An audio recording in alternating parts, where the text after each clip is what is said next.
So just doing a quick video here. I have this Charvel, and it's got the locking Floyd Rose. It's a middle of the line one, so the trem works fine on it, but the nut is super sharp right here and over here. And even if you have your hand properly straight, when you come up to it, it just bites your hand all the time. And of course, this locking nut the design is terrible. I still can't believe why people put these on their guitar and accept this on your guitar. Like having a bolt to hold the strings from slipping or to be locked is insane. And these gargantuan V's here are completely unnecessary. See how low the string sits in them. It's just it's been around for so long, people think it's normal, but this is not normal. This is a terrible design. And there are other ones online, but for this one, I own a grinder, so I'm just gonna grind this down and then paint it black. Unlike the one I did that was super popular before. I won't mess with the nuts, the bolts. So they're like bolts. I won't, because these heads are way too tall. They could be half that height. You can get a dome-shaped one, or anything would be better than this. So I'm just gonna do that on this guitar. Just one thing that ticks me off, and then it's just finally ready to be restrung. I've had it for about a year now, so just gonna put some fresh strings on it. And I think that's about it. It's a great guitar. Has its Seymour Duncan's distortions, and the color, the feel. It's the ideal super strat for me. Like if I was gonna build a strat, it'd be this Charvel. So the neck, the radius, everything. I wouldn't mind a bit bigger side dots, but they're decent, they're standard, but they're just kind of plain. So I was gonna customize mine, put something better, like something that glowed or is larger, or something a bit better than just plain white. Anywho, I'm just gonna fix that nut because that is just not right. What that thing? It's like military grade. Like, why? You don't need that at all. There's a terrible design that's people have just not gotten around to fixing, except for a few companies that have, and they're a fair price too. But I'll just knock off those edges and live with it. Okay.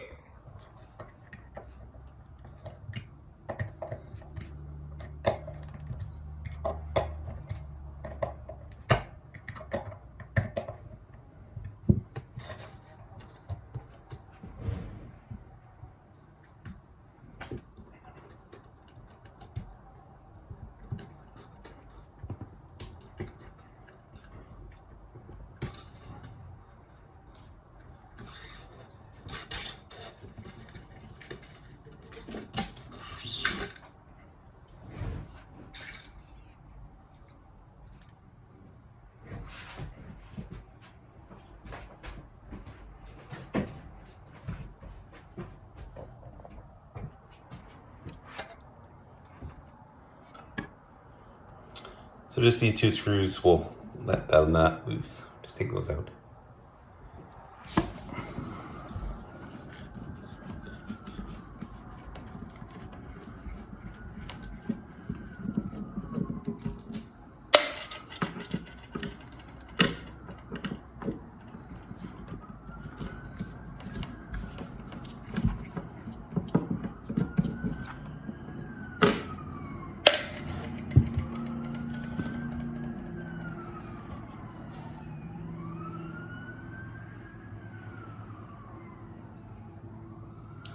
What's insane?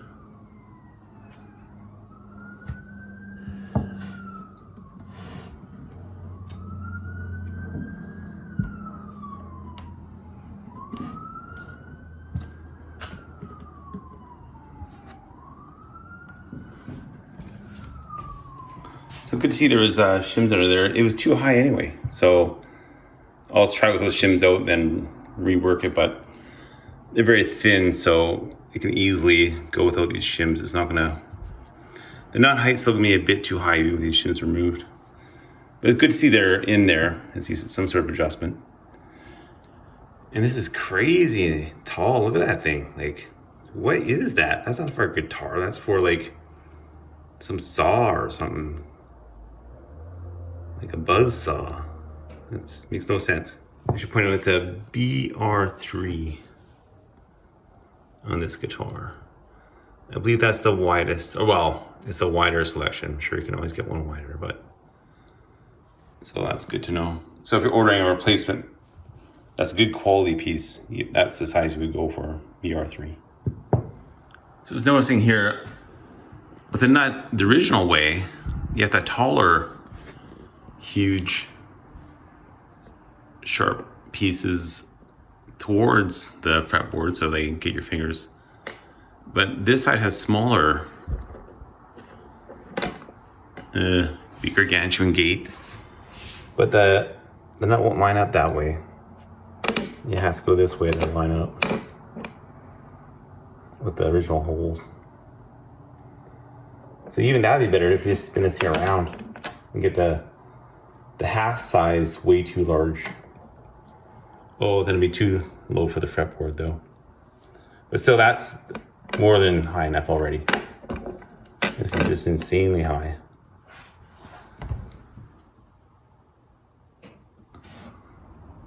Hasta la vista. Nut. Ah! Oh, big those are.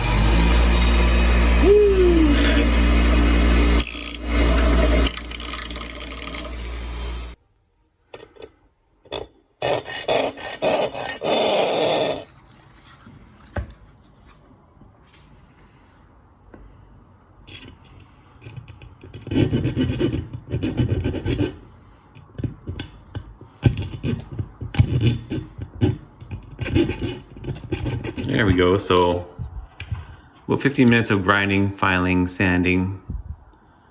Got most of all the high spots off. Not exactly even, but it's gonna feel a whole lot better when you play it. And it's still huge V's for the strings to sit in and never ever move.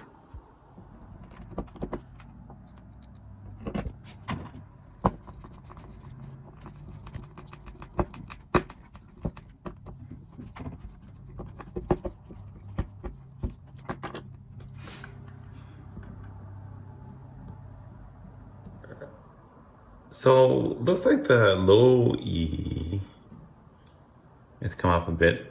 Basically just try it, and then if I have to, I'll put the one or more of the shims back in.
So this is what I usually do. I put the ball end in up here, so it's like a locking tuner then. And then come back here and I cut it just past the locking block. So right there, kind of in this zone here. And I lock that one in, use a tremolo arm, get my Allen key within reach. So this is the D. Trim it up. It'll just sit there.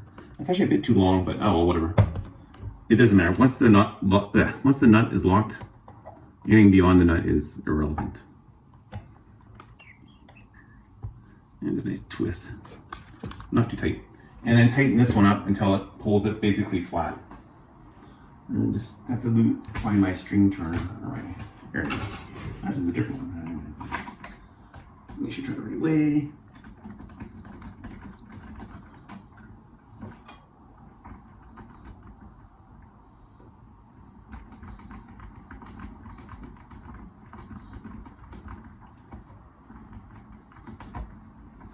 And you'll see the bridge pull up.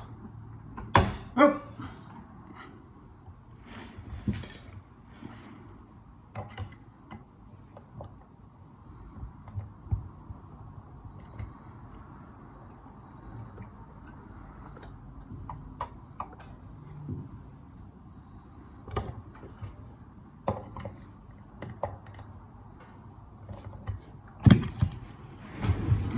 This time.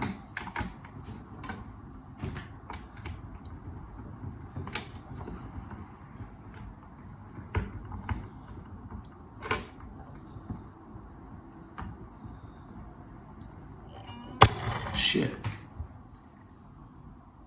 Wow. So I try to cut the string about at the fine tuner. Oh, that's for two. So I'm loosening these off a bit. They say put them halfway, but you're always, when you set strings, going to tighten them. These are kind of not very good ones. You can tell they're not very fine. Yeah, they're okay. They're fairly tight. Some are really loose. They'll wobble around there. The machining's not that good. So about the tuner, and then you have lots, and then it's just backed out. Just go down into the block. Make sure you're kind of lined up here. Put it in the block, and then use your trem arm to just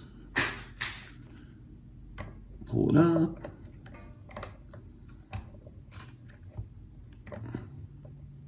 Not too tight, but fairly tight. And then start snugging up, so you can't put all the tension on one string, or else it could break the string. So just bring some tension to it. And then as they go on, they'll kind of hold the load and won't break any. Which I've done just a few minutes ago. I tried putting the D string on and it just broke it. So just one at a time, heavier strings first because they can handle more stress, tension, and then just keep repeating.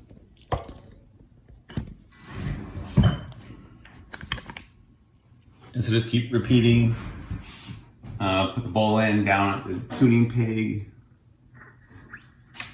And that's so much easier. It's locked right there.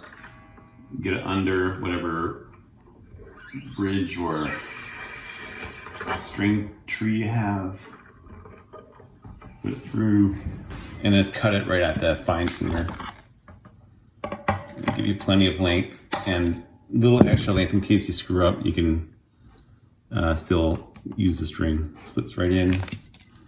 Just use your trem arm to pull it forward a bit so you don't scratch your guitar body when you tighten this up. Little half twist, not very tight. This will strip easily, so not very much. And then just tighten that up. The short or thinner strings, you might be able to get away with a bit more string because there's lots of room. There's still lots of room. There's only have 2 winds on these pegs when I cut them at the fine tuner. So that's fine. And then slowly it'll take the tension off. You can take out your little bit of whatever you have under your bridge to, is that paper towel? Just anything that won't scratch the body to hold it up and kind of get it close. So already good sign. Remove those shims. And there's definitely clearance at the nut. It looks like a lot. I haven't measured anything, but just, it's not buzzing at the nut. And that's what these shims removed from the nut. So that's good. It was a little bit high. And now just making sure after I filed it and whatnot, I didn't put it too low. So, and it's already way better. You know, just there's nothing there now. It's just like nice and smooth. There's nothing to catch. I can see why they don't do this. It just takes time. And even to give it another swipe with the machine to get it lower is time and money. And they just want, it's down to the penny for each one of these they make. So, you know, they have no interest in making them better. No one seems to complain about them except me. And the people that make a improved one, they do a lot too, I guess.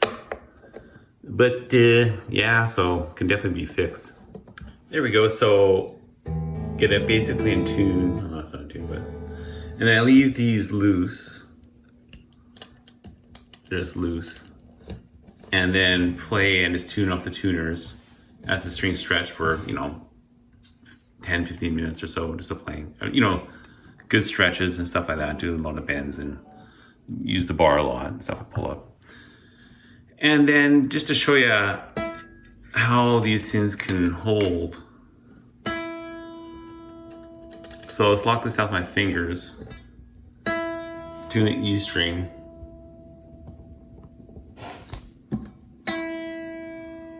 And then unlock it. So just showing you that you need very little tension on these. You can your fingers alone can lock these things. So don't crank them down, or do if you want to. I don't care, because this is that piece of shit anyway.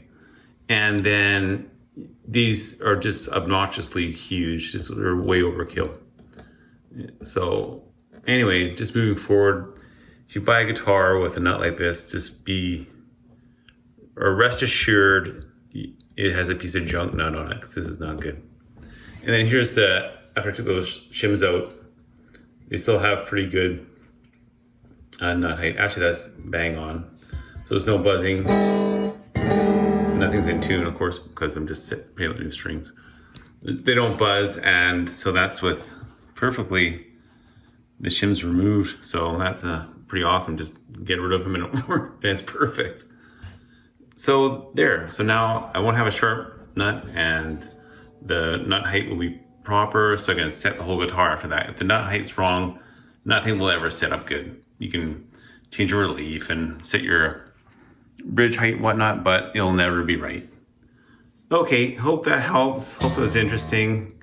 Please leave a comment if you think this is a great idea, or if you think it's a horrible idea. Just make sure you comment, because the last time I did this, the video got a ton of views and it pretty much bought me this guitar. So be sure to comment. Okay, thanks. Bye-bye.